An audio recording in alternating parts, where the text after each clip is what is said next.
There are a lot of responses. Actually, when people think about Hinduism and questions of evil, the one that always pops to mind is karma and the issue of karma.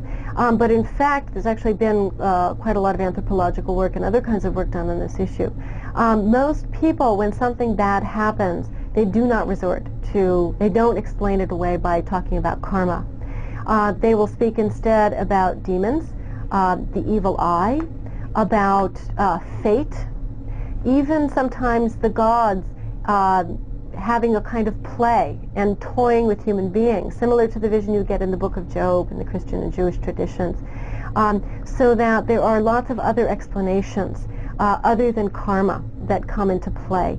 And that karma tends to be invoked more in a couple of instances. One, when there is clearly some kind of glaring misconduct on the part of a person and another person. And so something bad happens to them and somebody says, see, it's their karma.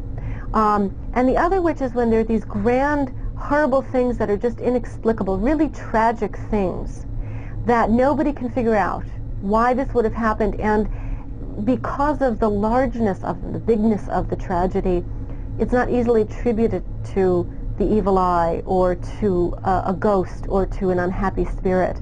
And then people tend to speak in terms of an unknowable fate.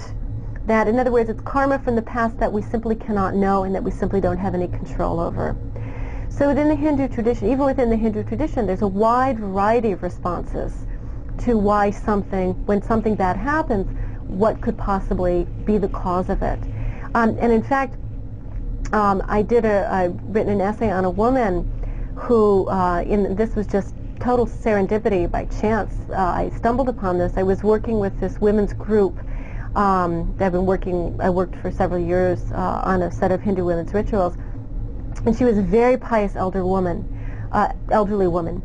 And when I came back, I started this work in 1995, then I came back in 1997. And when I returned to Benares, the city I work in, to work with this group, she had had an enormous tragedy in her life that involved a corrupt grandson who killed his brother and his brother's wife and injured their children. It was a dispute over money issues. And she had this enormous tragedy happen in her life. And in fact, in a series of conversations that I had with her, I was trying to work with her over some songs.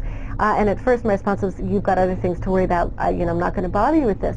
But she wanted to pursue this because she thought it would get her mind off of her troubles. And in talking about the songs and the stories, she would often come back to the issue of why this happened to her. Because many of the stories that we were looking at were about people who've been very religious, and hence God gave them a boon. And so it had set up an expectation for her. And what really struck me was, I had studied all this anthropological literature, and I knew about karma, and I knew about, all these other explanations and so on. But she just was mired in, none of it makes any emotional sense to me, that I feel really betrayed by God. And this was her feeling about this. So even with all of the ways that we explain in the Hindu tradition, the resources in Hinduism, to make sense of bad things happening to people, she was basically a very religious person. Even then, when it does happen, none of them were satisfactory to her. She just felt on some level she'd been deeply betrayed by her tradition and by her God. And so that's also very much part of Hinduism.